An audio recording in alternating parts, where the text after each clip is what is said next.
பாப்பா முட்டை கலக்கி செஞ்சிடலாமா? முட்டைய வச்சு கலக்கி என்ன முட்டைய வச்சு ராத்திரியே செஞ்சு தந்துடுறேன்.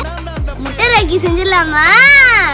ஆயில் ஊத்திக்கலாம், கடலை பருப்பு போட்டுக்கலாம், கடுகு போட்டுக்கலாம், முட்டைகோஸ் போட்டுக்கலாம், கருவேப்பிலை போட்டுக்கலாம், வேக வச்சு மசிச்ச உருளைக்கிழங்கு, துளுப்பு போட்டுக்கலாம், மிளகாய்த்தூள் போட்டுக்கலாம்.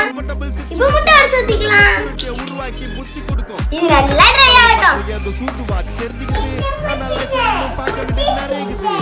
குடிச்சாச்சா?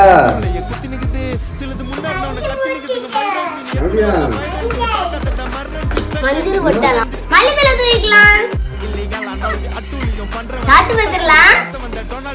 சூப்பரா இருக்கு. முட்டை ராக்கி உண்மையிலே சூப்பராக இருக்குது. இது எப்போ நம்மளுக்கு பயன்படும் அப்படின்னா, நம்ம வீட்டில் 4 பேர் இருக்காங்க, 2 முட்டை தான் இருக்குன்னா இது தாராளமாக செய்யலாம். டேஸ்ட்டும் சூப்பராக இருக்கும், எல்லாத்துக்கும் தாராளமாக பார்த்து